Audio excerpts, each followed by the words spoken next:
तो कभी कभी आपने किसी गाड़ी को बड़े बड़े सड़ते हुए देखा है? नहीं देखा तो आज देख लीजिए। आज हमारे साथ है मिस्टीरियस दुनिया।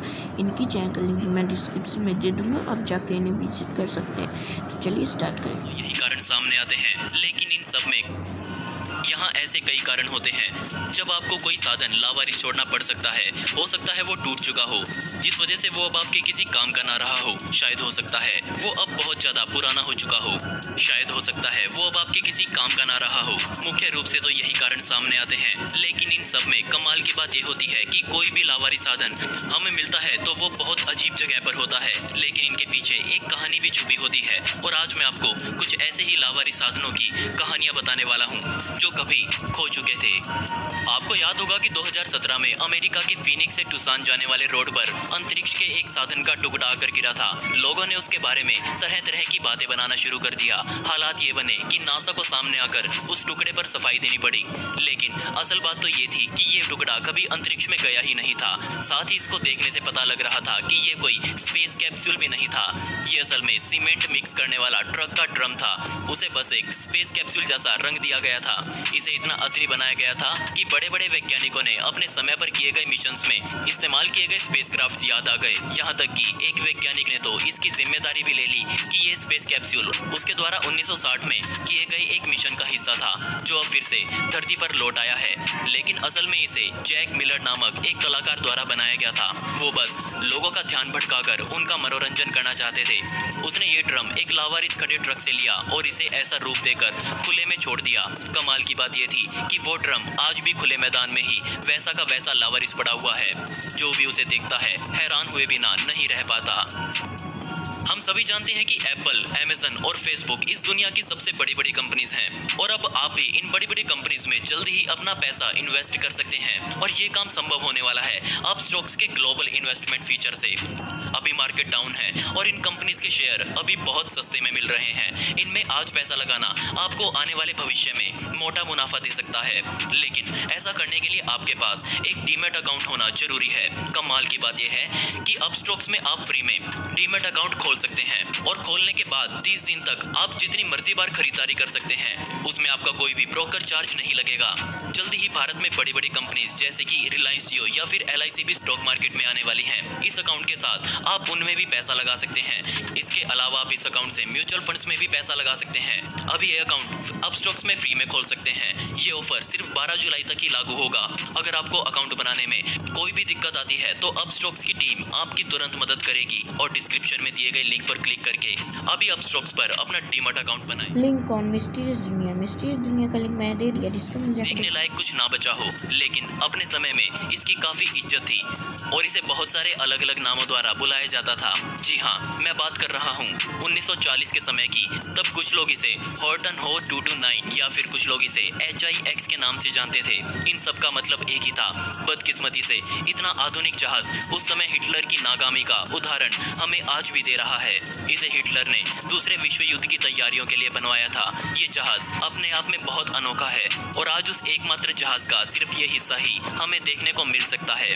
जेट पावर से चलने वाला ये जहाज इतना शक्तिशाली था कि कोई भी रडार उसे नहीं पकड़ सकता था। इसके अलावा ये अपने साथ एक समय पर करीब 900 किलो तक बॉम्ब लेकर उड़ सकता था। जब इसमें इतनी खूबी थी तो सभी को ये उम्मीद लग रही थी कि ये जहाज मार्केट में आकर अपने देश की सेना की शक्तियां और बढ़ा देगा। लेकिन जब तक ये आया तब तक बहुत देर हो चुकी थी, क्योंकि तब तक जर्मनी के पास ना तो लड़ने के लिए पैसा मौजूद था और ना ही टाइम। इसी वजह से जब इस जहाज को बड़ी मात्रा में बनाने का समय आया तब तक जर्मनी खाली हो चुका था।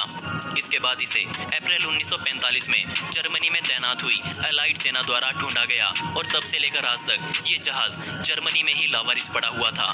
लेकिन अब वहाँ की सरकार को ये ख्याल आया है कि अब उन्हें इस जहाज को ठीक करके वैसा ही बनाना चाहिए जैसा कि उस समय बनाया गया था। ज्यादातर गाड़ियां देखने में एक जैसी होती हैं, लेकिन हमेशा से ऐसा नहीं था। 1940 और 1950 का समय वो था जब हर दूसरा बंदा अपने दिमाग में गाड़ियों का नया डिजाइन लेकर घूम रहा था।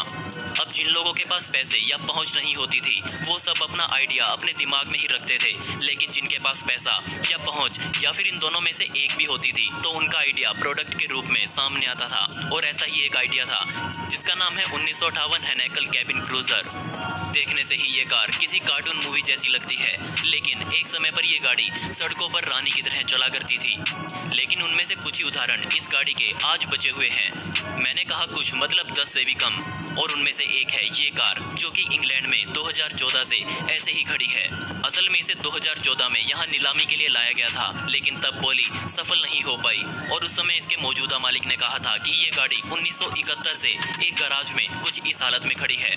जब इस गाड़ी को विशेषज्ञों द्वारा देखा गया तब उन्होंने एक हैरान कर देने वाली बात इसके बारे में बताई। उन्होंने कहा कि जब से ये कार बनी है तब से ना किसी तरह की सर्विस इस गाड़ी की करवाई गई है, और ना ही एक नट बोल्ट तक इस गाड़ी का बदला गया है। जो भी कुछ इसमें लगा हुआ था वो सब कुछ असल और उस कंपनी ने ही लगाया था।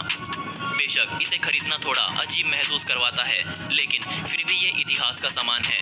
आज लगभग 50 साल से ये गाड़ी लावारिसों की तरह ऐसे ही खड़ी हुई है, लेकिन इतिहास की इतनी प्यारी चीज को इस हालत में देखना सच में बुरा महसूस करवाता है। एरिज़ोना के रोड पर मिला वो स्पेस कैप्सूल बेशक अंतरिक्ष से ना आया हो, लेकिन इस धरती की कक्षा से निकला कोई भी सामान कहीं ना कहीं तो गिरता ही है, और वो कहीं ना कहीं जगह है साउथ पैसिफिक समुद्र का एक भाग, जो कि अंतरिक्ष से आने वाले सामान का कब्रिस्तान बन चुका है। आज इस बात को कोई नहीं जानता कि इस जगह उठने वाली लहरों के नीचे असल में कितने ही अंतरिक्ष यान दबे हुए हैं, लेकिन एक अनुमान के अनुसार वो कम से कम 260 जरूर होंगे, और उन्हीं में से एक है सबसे प्रसिद्ध सोवियत स्पेस स्टेशन MIR। इसके अलावा भी यहाँ बहुत सारे अंतरिक्ष यान पड़े हुए हैं, जैसे कि जैपनीज H2, साथ ही यूरोपियन स्पेस एजेंसी का ऑटोमेटेड ट्रांसफर व्हीकल भी यहाँ गिरा था। अंतरिक्ष यानों को गिराने के लिए इस जगह को खास तौर पर चुना जाता है, क्योंकि ये जगह इस दुनिया में किसी भी सख्त जमीन से सबसे दूर है। साथ ही यहाँ से इंसान इस दुनिया में सबसे ज्यादा दूरी पर बसता है। मतलब अगर गिरते हुए कोई भी हादसा होता है तो पूरी दुनिया के इंसानों को तो उस हादसे के बारे में पता भी नहीं लगेगा। इतना ध्यान रखने के बाद भी कुछ लोग हैं जो इस काम से खुश नहीं है। उनका कहना है कि गिराए जाने वाले अंतरिक्ष यानों में जानलेवा केमिकल्स भरे होते हैं, जिससे समुद्री पानी में रहने वाले जानवरों के लिए प्रदूषण बढ़ जाता है। अब देखा जाए तो उन लोगों की बात भी ठीक है, क्योंकि जितना इंसान इस धरती के लिए जरूरी है उतने ही जानवर इस धरती के लिए जरूरी हैं। लेकिन आज के समय में किसी भी अंतरिक्ष यान को डंप करने के लिए इससे बढ़िया जगह कोई नहीं है। जैसे किसी अंतरिक्ष यान के खत्म होने के बाद उसे ऐसे फेंक दिया जाता है, ऐसा ही कुछ किया जाता है मिलिट्री के कुछ संसाधनों के साथ, और इनमें शामिल है PDRM-2। वैसे तो ये एक ऐतिहासिक चीज है, लेकिन आज भी दुनिया के कुछ देश हैं जो इसे इस्तेमाल कर रहे हैं। इस आर्मी साधन को सोवियत यूनियन द्वारा 1962 में बनाया गया था, और सोवियत में इसे 1989 तक इस्तेमाल किया गया। इस साधन को रशियंस द्वारा प्रचलन से हटाए आज 30 साल बीत चुके हैं, लेकिन आज भी इस साधन को पोलैंड में बनाया जाता है। लगभग 38 देश ऐसे हैं जो इसे आज भी अच्छे से इस्तेमाल कर रहे हैं, और इन देशों में अमेरिका तक शामिल है। ये माना जाता है कि रशिया के लोग अपने आर्मी साधनों को कभी ऐसे कबाड़ में नहीं तोलते। वो इन साधनों से बस काम का सामान निकालकर कुछ इस तरह से एक के ऊपर एक रख देते हैं।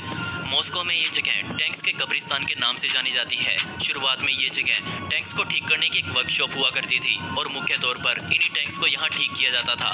लेकिन सोवियत के टूटने के बाद ये सब यहीं सिमट कर रह गया, और इन खोखले टैंक्स को लावारिस होने से यहाँ कोई नहीं बचा पाया। और दोस्तों, अब आप मुझसे इंस्टाग्राम पर जुड़कर मुझसे डायरेक्ट बात कर सकते हैं, जहाँ पर मैं आप सभी के सवालों के जवाब देने वाला हूँ, और साथ में आपसे बहुत सारी बातें करने वाला हूँ। आपको इनका लिंक इनके चैनल पर मिलेगा। इनका चैनल का लिंक मेरे डिस्क्रिप्शन बॉक्स में। इसमें आपका ज़्यादा समय नहीं लगेगा, और मुझे आपसे बात करना सच में बहुत पसंद आएगा। और दोस्तों, पिछली वीडियो का शाउट आउट जाता है रोहित रेजिंस को, जिन्होंने बहुत ही प्यारा कमेंट किया था। इस कमेंट के लिए आपका बहुत बहुत शुक्रिया। साथ ही दोस्तों, आप इस वीडियो के कमेंट्स में पिक मी लिख सकते हैं, और आने वाली हर वीडियो में आप में से ही किसी एक को शाउट आउट मिलेगा। दोस्तों, आपको इनमें से सबसे बदकिस्मत कहानी कौन से साधन की लगी, मुझे नीचे कमेंट सेक्शन में जरूर बताइएगा। और इस वीडियो का पार्ट 2 चाहिए हो तो कमेंट में पार्ट 2 जरूर लिखें। ऐसी इंटरेस्टिंग वीडियोस देखने के लिए मिस्टीरियस दुनिया को अभी सब्सक्राइब करें। मिलते हैं अगली वीडियो में। ये वीडियो देखने के लिए धन्यवाद।